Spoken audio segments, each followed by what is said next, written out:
Good morning, everybody. Today we have a wonderful fall day. It's in the mid-40s. We've got a little bit of scattered rain showers.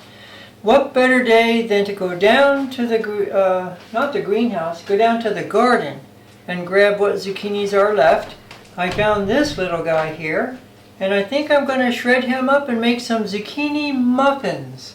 I'm going to dig out Danielle's cast iron muffin pan and butter that thing up, and we'll make some wonderful muffins. We're going to put we'll toast up some hazelnuts and put them in it. So this will be great. So follow along, and here we go. Let's shred this thing up.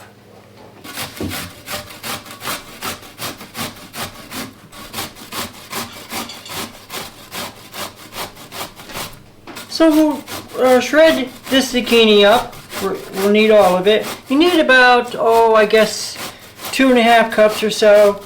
And I'll go with I like to weigh things. I'm old-fashioned that way. So I'm going to be looking for about 325 grams or so. But like I said, you don't have to weigh. You can just figure about 2.5 cups.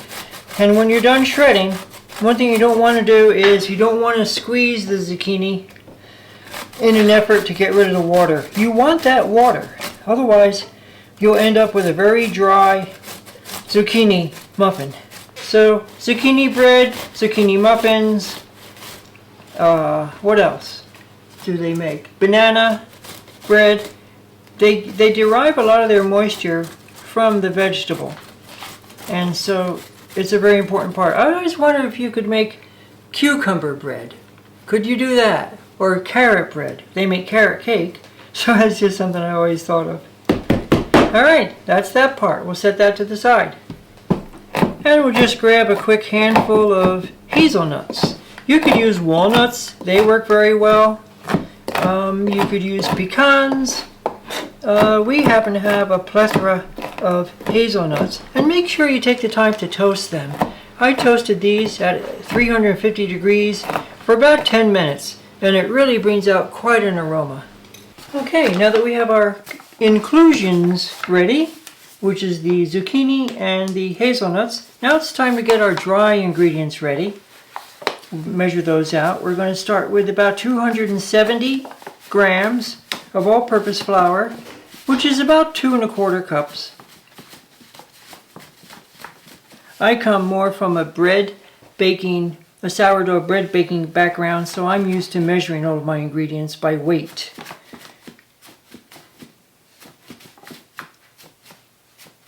So we'll grab a teaspoon of baking powder. We'll grab 3/4 of a teaspoon of baking soda. I like to put the 1/4 and the 1/2 next to each other and just grab them together. That's your 3/4 of a teaspoon. Just like that. And then 3/4 teaspoon of salt.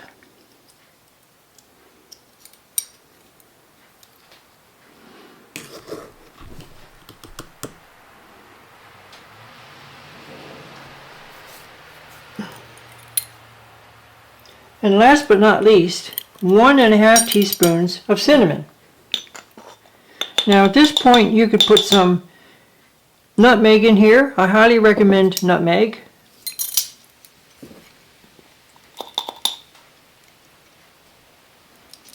We'll give this a nice little whisk together, and that'll take care of our dry ingredients. Now it's on to the wet ingredients. I'll grab a nice bowl. Now we need a 1/2 cup of sugar. And we always use a little bit less than what the recipes call for. So 1/2 cup of brown sugar, that is. And if you've been watching our channel any amount of time and seen me bake before, you'll know that we don't keep brown sugar around because it's just so easy to make your own. You take your regular sugar and just mix in some molasses.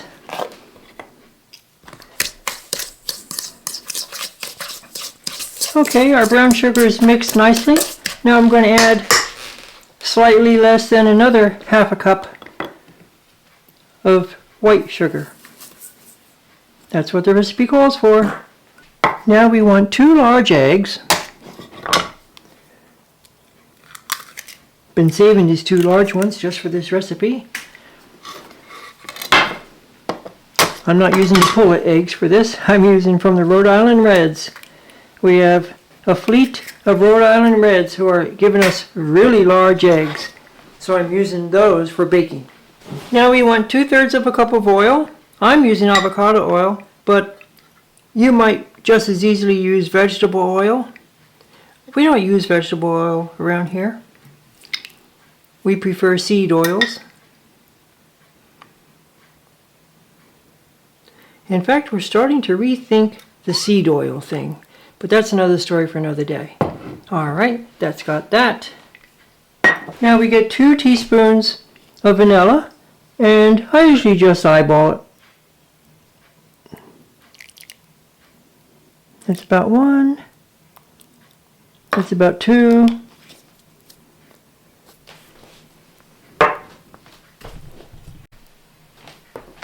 Now we want to whisk everything together until it's nice and smooth. You could probably do this on a stand mixer. It's almost just as easy to use the hand whisk.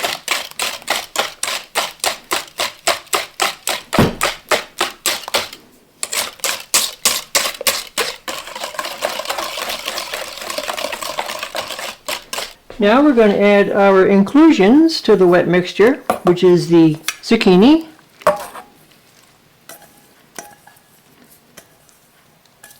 everything comes out of the bowl. It's all part of your recipe. Get every last little bit. There we go. And also our toasted hazelnuts. And we're just going to combine them.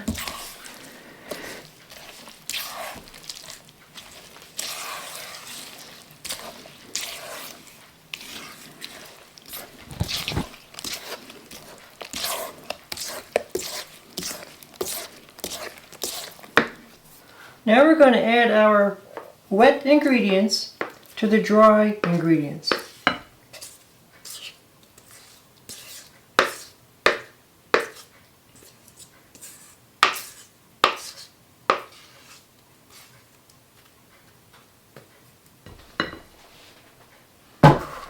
And we want to combine these until there are no streaks of flour left. Some recipes like carrot bread or carrot cake, I like to leave a few streaks of flour showing. But with this bread, you don't want to see any streaks left, but you just want to combine it.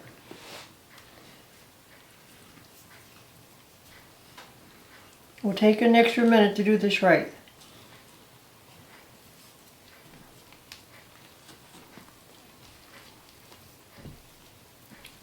And now out comes the cast iron muffin pan. This guy's going to get generously buttered.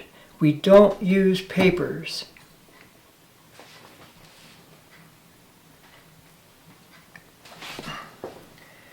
So you're asking yourself, why don't we use papers?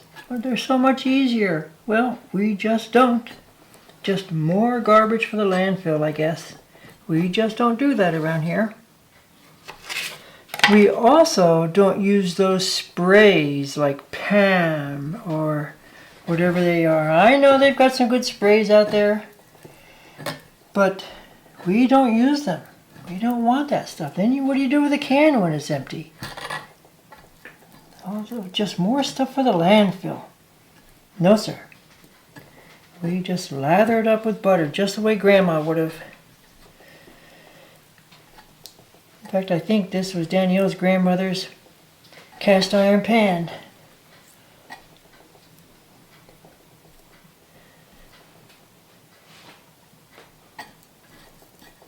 Gotta get a lot of butter right in there.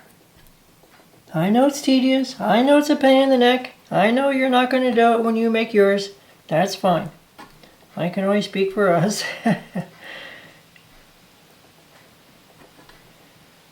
All right, that should just about do it. Isn't that beautiful? What are you going to do? So now we're going to take this mixture and we're going to fill these little openings. One of those, you know, those ice cream scoops, they work really well in a case like this, but we don't have one.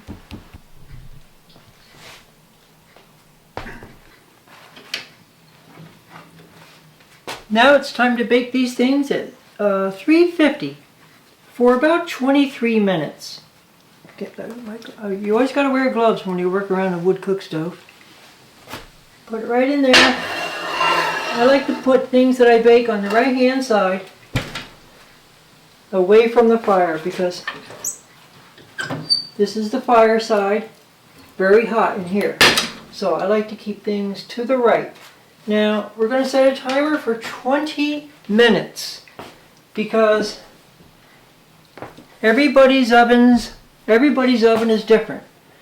And even with your ovens, I would check them. You figure on 23 minutes as a rule of thumb, but you want to go in and check a couple minutes early, maybe even a couple minutes late. So I set a timer for 20 minutes, and after 10 minutes I'm going to turn that thing around.